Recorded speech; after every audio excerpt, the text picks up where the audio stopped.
iyo dad kale ka soo qodmaro aad iyo aad baan salaamayaa sax weeye meesha la yiraahdo balad xawo oo dhaanteed waxa malaha shirkan loogu horeeyay waayadan kan loo soo jeediyay waxa ka dhacay balad xawo waa meel ka mid ah Soomaaliya dadka degan waa dadka Soomaaliyeed ee aan metelna anagu dhan oo dad gaar ah ma degano laakiin haddii shacabkii iyo ciidamadii Kenya iyo baldoosarkii dhulka qodahayay iyo askarigii sad ka arkaysan YouTube-yada ay faraas la galeen illa aado oo shacabka codsaday dawladda Soomaaliya ee federaalka ah iyo dawlad goboleedka Jubbaland inay soo gaaraan baan horta meesha ku tagaanay iskama tagin si gudoomaha shaqada arrinkan say ahayd haddii guddiga difaaca iyo guddiga dastuurka iyo guddiyada wax loo kala qaybinayana nidaam ahaan furtaad ma wax qaybinayo waa in aqalka la keenaa guddoonka taas kala anaga malin guddoonka la rabaa inuu kala yiraahdo meesha la aadayo guddigaas aadayo oo loo keeno laakiin haddii deegaankii aan ka soo jeeday la yiri maxaa la yiraahdaa dib baa ka socda inaan tagaanay qadana ee ma malaynayo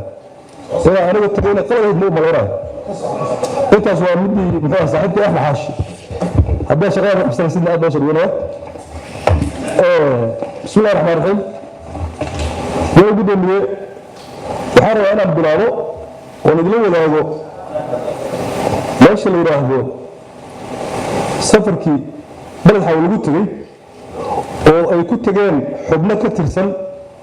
xukuumadda federaalka Soomaaliya oo uu horkacayay wasiirka arrimaha gudaha iyo federaalka iyo waliba wasiirro kale la socday xubno ka socday baarlamaanka oo deegaan doorashadaas ka soo jeeda qaar ka mid ah iyo xubno baarlamaanka ah oo mataqaanaa labada aqalba oo muxuu ahaa iskugu jiray oo ay ka mid ahaayeen dadkii waftiga meesha tagay guddiga madaxa bannaan ee xuduudaha iyo khubaro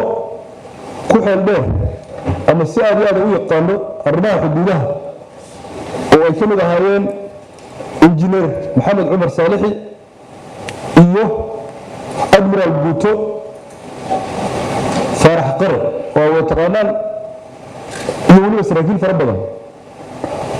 saas si leeg waftiga waxaa ka mid ahaa xubno ka socday ama mas'uuliyiin ka socday dowlad goboleedka Jubbaland oo uu horkacayay madaxweyne ku-xigeenka koowaad iyo 4 wasiir oo Jubbaland ka socdayna ka mid ahaayeen haddana soo dhacay warbixinteedii miyana gudoomiye waftiga ka koobnaa inta hadda soo sheegay waxay ka degeen magaalada Doolow safar dhulka ah bay ku mareen inta u dhaxaysa balad xawo iyo Doolow oo 45 kiiloomitir ah 8 saac iyo bar ama 9 saac oo 20 dhinac camal waxay gaareen waftigaas magaalada ay u socdeen ee balad xawo oo uu ka jiray isqabsiga xuduudeed waftigu wuxuu ku hormaray meesha ay ka bilaabato xuduudda saddex geesoodka ah ee u dhaxayso Soomaaliya, Kenya iyo Ethiopia oo loo yaqaan BB1 border pillar 1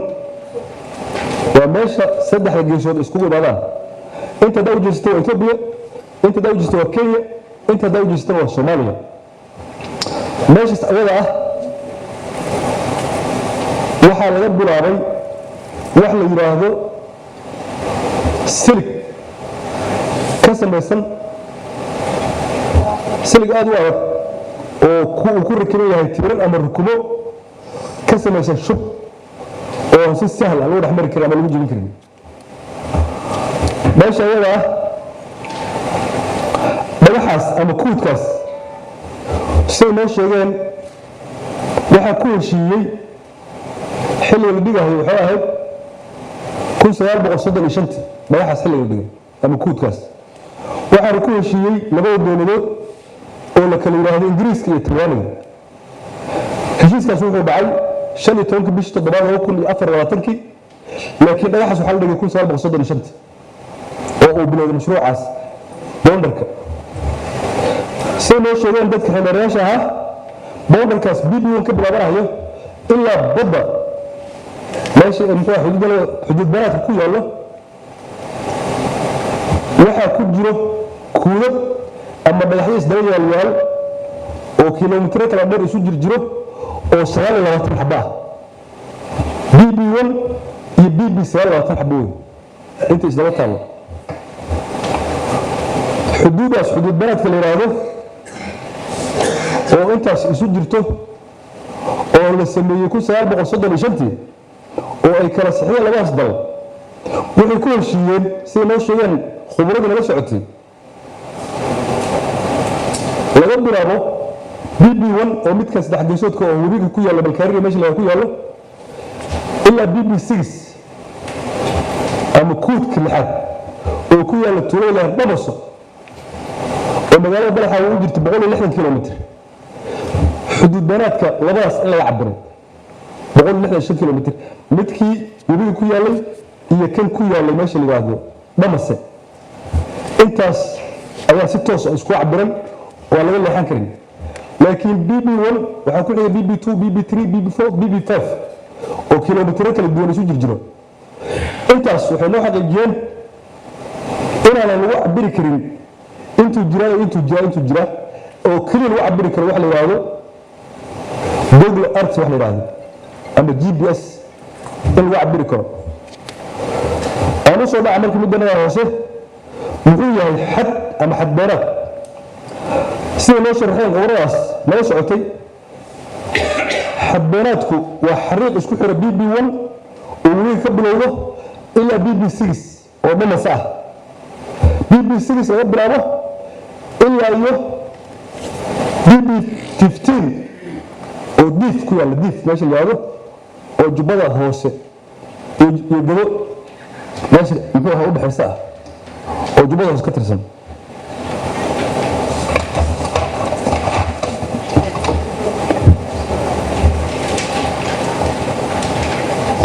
واشي غسيل كاس حبوه انت كذب وفتي مركو BB1 كدغاغل BB1 waxa ka bilowday sir aan sheegay tirir ku xiran yihiin oo u socdo dhinaca badda ama qaabilsan ama balaha hoose maray xuduudaas ilaa kiisa labaad ku aadan waxa tagnay siligan garab raacnay BB2 oo BB1 u jiro 6 kilomitir halkaas oo ka bilaabato waqooyiga magaalada Balaxa waqooyigeeda magaalada waqooyigeeda ku agyahay oo ah meesha rabashka ka dhacay markii soo gaarsiiyeen shacabka iyo qoladaas meesha iska bilaabanayay ayaa tagnay BB1 ilaa BB2 oo 6 kilomitir ah markii GPS ka injineerada ay ku cabireen waxay noo xaqiijiyeen waqtiga nagi balaarnaa oo meesha marayay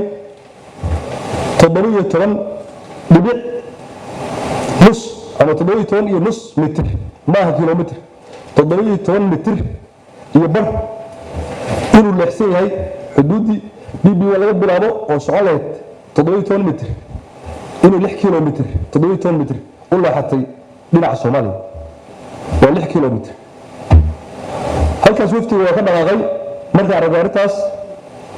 وانا ماشي وكود يا سلق هذا الورس الستيم مداس ماشي كود يا هو سو دفوا وفتي وانا غاغي وحو تغي ماشي magaalada dhaxeeda oo u dhaxayso labada kastam ee Kenya iyo Soomaaliya kullu inta taqaano halkaas waxa noogu soo baxay oo ku aragnay dadweynihii reer Balad Xaawo oo aan kaga dhigaysanay warbixin aad iyo aad u dheer iyo meesha ka socday waftigii baa la hadlay dadkii inay isdajiyaan dawladoodana ay u maqan tahay iyo golahooda baarlamaanka u maqan yihiin lana garab istaagay macal dawlad goboleedkooda ayayna isdajiyaan nagana warsugaan waftigu wuxuu sii watay socodkiisii iyagana gudoomiye waxaan tagnay meesha la yiraahdo koonfurta magaalada ama buuraleyda dhaadheer ee Balad Xaawo dhabarkeeda koonfureed markii la joojiyay arrintan siliga waxay kale sii sameeyeen inay meesha awal ahayd ku tooskeeda meel cabireen oo qayaas weerad ama qayaasindheed ay ku sameeyeen inay ka sameeyeen laba bar calaamadood baa lagu talay oo calaf ay fashay oo jidcadayaal u yareeg labadaas meelood oo calaamadaha yaalaan magaalada korkeeda ah dhinaca bariga mid ku taalo waxay ku cabiran tahay siligi soo socday 700 متر soo dhaxgalay marka hore bay ku cabiranta mid kale galbeedka jirto waa labada meel ay cabireen mid galbeedka jirto waxa uu malaysaa inay saxeen xoogaa ay ku cabireen meesha hore oo xuduud banaadka u marahay laakiin labada mid qaadan doona ma ogin labadaas aan markaa aragnay injineeradii u cabireen iyo khubradii 35 متر baa hadana labadaas calaamadood u dhaxayso 35 متر labadaas calaamadood 35 متر baa u dhaxayso tii horta 12 bay ahayd oo 6 kiiloomitir ahayd tan oo aan u maleynayo ilaa 12 kiiloomitir inay tahay marka buurtaas iyo meesha ay ahayd loo la qiyaaso 35 متر buu sii marayaa sanadba haddii la mid kale oo raacaan xoolo inay saxeen baad u maleysaa haddii mid bidix raacaan oo bariga jirta bidix raacaan 35 متر baa wali gudaha sii galaya waftiga soo kormeerkiisa sii wata halkuu dhaxaysaa waan soo maray inta kadib waftiga 35 متر sida ay noo xaqiijiyeen mas'uuliyiinta iyo maamulka iyo waxgaradka aan ku aragnay meesha la yiraahdo Balad Xaawo waxay noo sheegeen bartaan siligu uu soo maray hadda 6 kiiloomitir dhisano webiga BB1 laga bilaabo ilaa magaalada afkeeda ah 790 guri oo Soomaaliya ay leedahay inay hadda martay 790 guri inay dhinacaas martay xuduud banaadkaas marka makaanada bakoodiba wax u baahan in la saxo waayo laakiin siligaas hadda meesha maray ee dadka dhagax tuureen waxaan idin sheegayaa golaha naga aqalka sare oo gudoonka war fadhiyo 790 guri oo Soomaaliya ilaa hadda xagga martay Soomaaliya Kenya maaha waa Soomaaliya 790 guri baa hadda xagga martay gudigu nimanka la yiraahdo khubradii waxay talo ku soo jeediyeen in arrinka lagu sixi karo oo kaliya maadaama oo kala tagay BB1 BB-yada kale ama maxaa la yiraahdaa borderkan sursuran ama kuwadkan sursuran BB1 ilaa BB maxaa la yiraahdaa 6 oo dhamas ku yaala inta u dhaxayso kaliya waxa lagu cabiri karaa yiraahdeen oo lagu sixi karaa GPS laakiin masaxada mise maqaldaha lama sameyn waxa isku cabiran oo la rabo in lagu saxo waxa way kan lixaad iyo kan koowaad kan lixaad iyo kan shan iyo tobnaad oo dif ku yaala kan shan iyo tobnaad iyo kan badi ku yaala inta kale tan waxa uu sixi karaa GPS inta waa loo durqi karaa inta waa loo durqi karaa maadaama asaas waxay ku soo jeedin talooyin ninka qoraal ahaa in lagu sixi karo inta soo sheegay GPS lagu sixi karo waxay talo ku soo jeedeen qoraal in lagu sixi karo xuduudaas border bilanka lagu sheegay ama maxaa la yiraahdaa BB lagu sheegay xariiqda jaalaha ah ama yelowga ah ee Google Earth ku yaal kale loo sheegi karo malaha laakiin BB1 waa sax Ethiopia iyo Kenya iyo Soomaaliya buu meesha u dhex yaalaa ma la qaldi karo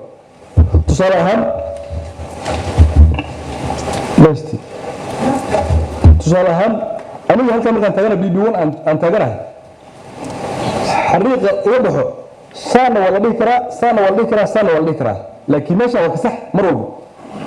inta laakiin saasa waa la dhihi karaa markii saas tahay waxa kale loo sixi karo waxa weeye la yiraahdo baankilaado xariiqa la yiraahdo yelowga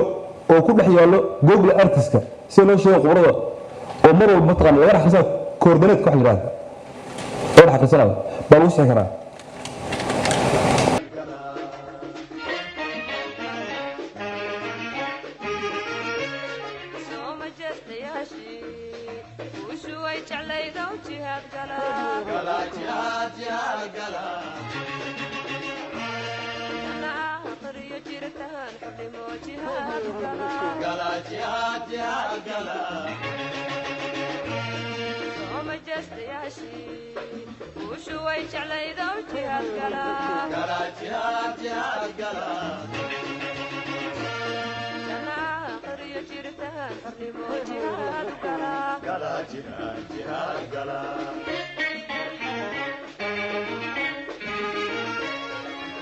Nimadi chamate uchilibiga Chelbiyo adonsiga uchilibiga Nimadi chamate uchilibiga Chelbiyo adonsiga uchilibiga Jihad garu uchilibiga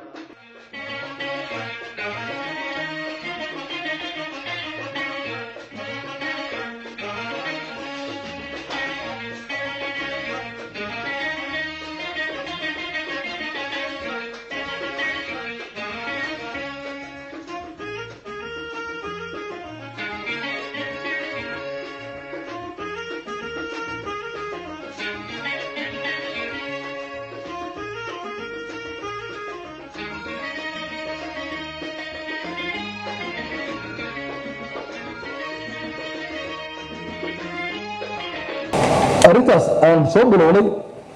oo walaas la sameeyay 1935 jid cadda la sameeyay 35 oo garan karta ma noqonayaan oo geeda ka baxeen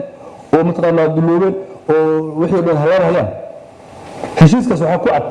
si waqayii ay hayeen ama u sheegeen laga bilaabo BB1 oo midka koowaad ah ilaa BB14 oo diif ku yaala 15 oo diif ku yaala inay dawladda Ingiriiska mar walba ka warqabto oo dhabaha ogaato oo maxaa la yiraahdaa ay dactir ku sameeyso kuwad mar walba si loo qaldamo ku meel gaarka anagu xuduud balad baan ahnaa wali laga bilaabo BB15 ilaa midka badana ku dhaco tuulo yar oo baraka ka dhisanta lagu sheegay oo Dar Salaam la yiraahdo anama tagin intaasna salaala ka xabo 15 kamid ah 14 kamid ah dawladda Talyaaniga ugu qorantay inay la taqaanaa xilligaas ay dactirto oo maxaa la yiraahdaa ay hagaajiso hadda Ingiriiska Talyaaniga meesha ka baxeen ku soo qorsada shintii inta lagu waa ogtiin dawladda Soomaaliya ku jirtay laba wada hadlin hadda inta ku jirta barayada oo baa soo guda galay in laga hadlo arrimahaas wax badan baa bayan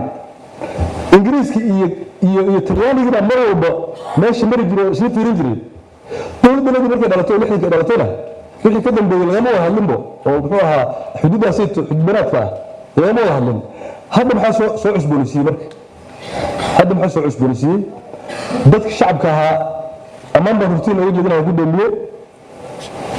dawladii federaalka ahayd iyo dawladda Jubbaland oo aan aad uga warqabin bay dhawaxooda qaateen si ay Falastiin ah xaq u dir ah iskana bixiyay dad ku soo xadgudbay laakiin wuxuu u baahan yihiin dawlad goboleedkooda iyo dawladda dhexe ama dawladda federaalka aad bay u baahan yihiin inay sugu hayaan anagu fariimahaas baan soo qaadnay waxa sabab qalad ah dawladihii ayaga ahaa ee xuduudahaas waagii gumaysiga sameeyay baa isku mar walba inay isla socdaan Ingiriiska iyo Talyaaniga isla socdaan isla hagaajinayeen oo ilaahay wariya buurta hadii ku soo aado xaq ka markii dhaxda ka mar hadda laakiin hal daraf oo kaliya inay silig iska soo qaata dhagax ah iyo god taraje ah oo garab socdo oo u maleynayo in godkaas shub laga dhisi doono iyo weli jid cad hal daraf inay dhistaan arintaas waxay u yareeg tahay arin aan cuntabi karin ama hal daraf kaliya cuntabi karin wixii tala ah anagu warbixintaas soo ururnay yaa lagu damiye jaalawal dhammaantiin wixii tala ah waxaa iska leh golayaasha iska leh waxaa iska leh nimanka la yiraahdo xukuumadda iska leh dowladda Soomaaliya iska leh laakiin ufuudi kala duwanada xukuumadda ka socday oo aqalada ka socday waxay soo ururno intaas weeye waxaan qalday shaydaan baa qalday waxaan suubiyana ilaahay waa ii suubiyay aad iyo aad u mahadsantiin والسلام عليكم ورحمة الله وبركاته